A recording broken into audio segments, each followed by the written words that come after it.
ముఖ్యమంత్రి చంద్రబాబు అధ్యక్షతన సచివాలయంలో కలెక్టర్ల సదస్సు ప్రారంభమైంది. ఇందులో భాగంగా భవిష్యత్ లక్ష్యాలపై కలెక్టర్లకు సీఎం దిశానిర్దేశం చేస్తున్నారు. 6 నెలల పాలనలో చేపట్టిన సంక్షేమం, అభివృద్ధి అంశాలపై సమీక్షిస్తున్నారు. శాంతి భద్రతలపైన డీజీపీ, ఎస్పీలతో ఆరా తీస్తున్నారు. స్వర్ణాంధ్రప్రదేశ్ 2047 విజన్ డాక్యుమెంట్ ప్రెజెంటేషన్ను సీఎం ఇవ్వనున్నారు.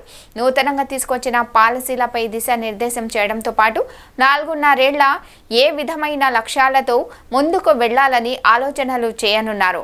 ఈరోజు ఆర్టీజీఎస్ వినతుల పరిష్కారం, గ్రామ వార్డు సచివాలయాలు, వాట్సాప్ గవర్నెన్స్, ప్రజల్లో సానుకూల దృక్పథం వంటి అంశాలపైన చర్చించనున్నారు.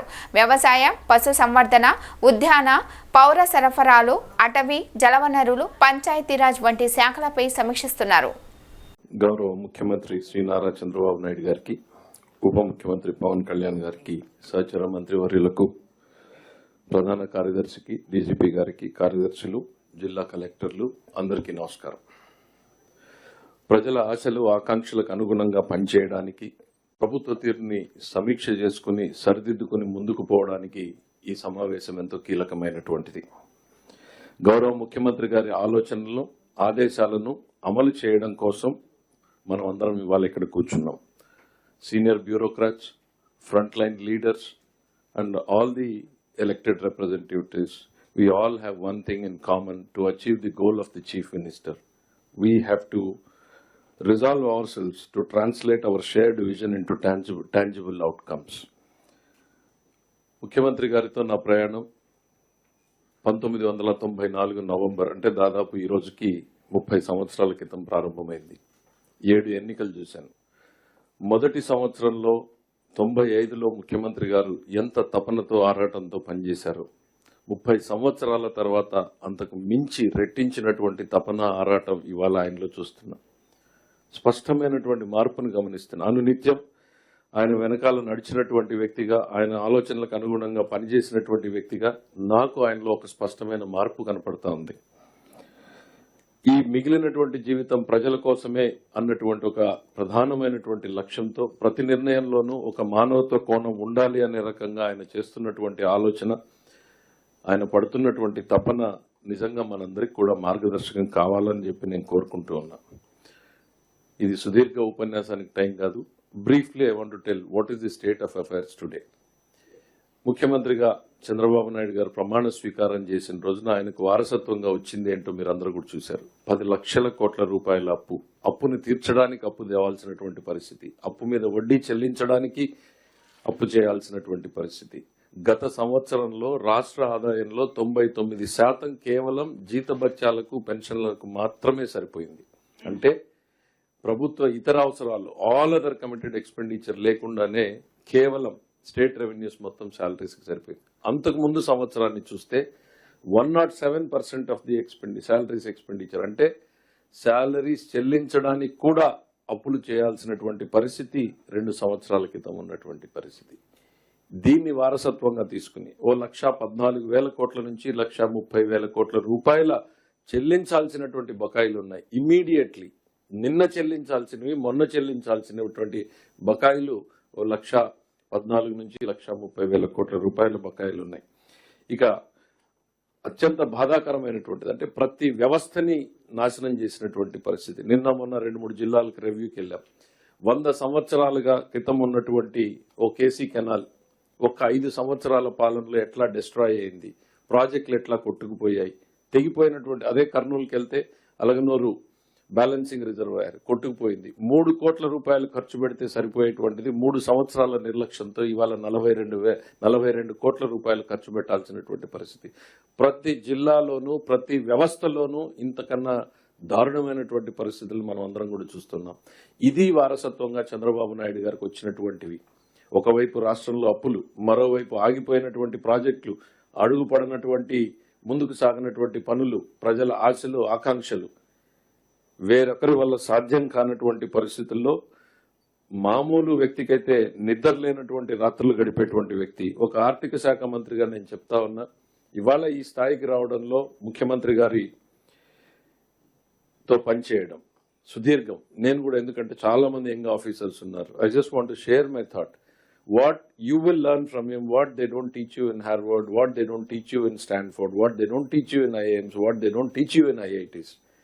Just follow his footprints, just follow his thought process, just observe him, see him. It's a rare opportunity you all have to work under an inspiring leader like Chandrababu Naidu, who has shaped the destiny of this state in 1990s, who has shaped the destiny of the combined Andhra Pradesh in 90s, which has translated into a global city. And here again is on a mission to transform this state into a global economy. Let us just blindly follow his footprints. ఆయన ఇచ్చే ఆలోచనల్ని ఆదేశాలని కళ్ళు మూసుకుని అమలు చేద్దాం. ఈ రాష్ట్రాన్ని మళ్లీ పరుగులు పెట్టించే దిశగా ముందుకు తీసుకెళ్దాం అనేటువంటిది నేను చెప్తాను. ఎన్నోసార్లు చెప్పాను, మీరు 10 యూనివర్సిటీల్లో నేర్చుకోలేనటువంటిది ఒక్క చంద్రబాబు నాయుడు గారి వద్ద మీరు నేర్చుకోగలరు. It's an opportunity to grow yourself in life. ప్రజల కోసం కాదు, మీకోసం, ప్రజల కోసం, సమాజం కోసం. He is such an inspiring leader. You all have a great opportunity to work under his leadership. I want you to take this as an opportunity to shape yourself, to help the people of this state to resolve. At the same time, ఆర్థిక శాఖ మంత్రి గారు 2 ముక్కలు చెప్పి close చేయాలనుకుంటున్నా. మన రాష్ట్రానికి ఆదాయాన్ని ఇచ్చేటువంటి ఎక్సైజ్, కమర్షియల్ ట్యాక్స్, రిజిస్ట్రేషన్ డిపార్ట్మెంట్లు ప్రతి రూపాయిని సంపాదించడానికి ఎంతో కష్టపడి పనిచేస్తా ఉన్నారు.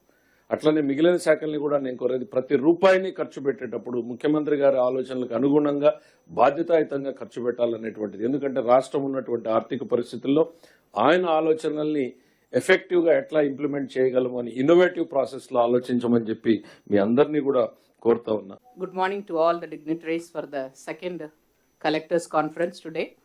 I extend my warm welcome to the Honorable Chief Minister Shri Nara Chandrababu Naidu Garu for this conference, who has given the direction in the first collectors conference in August in the principles of management by objectives, and who believes in the words of Peter Drucker, the best way to predict the future is to create it.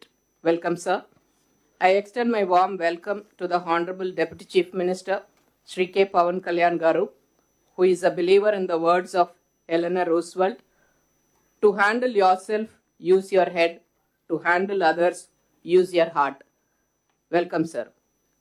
I extend my warm welcome to the Honorable Revenue Minister Shri Anagani Satyaprasad Garu, who as a genuine leader is not a searcher for consensus but a molder for consensus. In the words of Reverend Martin Luther King Jr. I further extend my hearty welcome to the respected Chief Secretary Shri Nirav Kumar Prasad Garu, who is the leader of the executive team, who believes in management is doing things right and leadership is doing right things. Welcome, sir.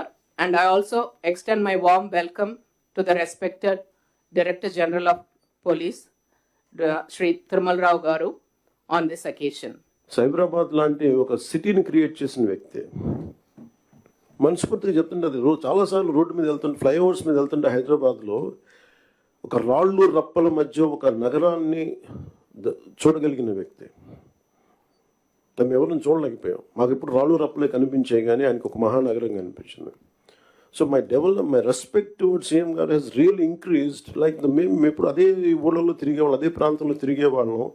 And all his administrative ability, కొంత adjustments తప్ప కొన్నిసార్లు కొన్ని పాత జియోస్ కావచ్చు, కొన్ని old rules and regulation restrict చేయొచ్చాము, కానీ వాటిని మధ్యలో బ్యాలెన్స్ చేసుకుంటా ఆయన స్టేట్ని, యూనిఫైడ్ స్టేట్ని ఆయన తీసుకొచ్చిన విధానం కానీ, ఇప్పుడు ప్రజెంట్ స్టేట్కి ఈ అప్పులు, వారసత్వంతో అప్పులు, కష్టాలు, ఇరెగ్యులారిటీస్తో వచ్చిన ఈ రాష్ట్రం కానీ ఆయన లీడర్షిప్లో కొనసాగాలి అంటే all of you have to really we need your support.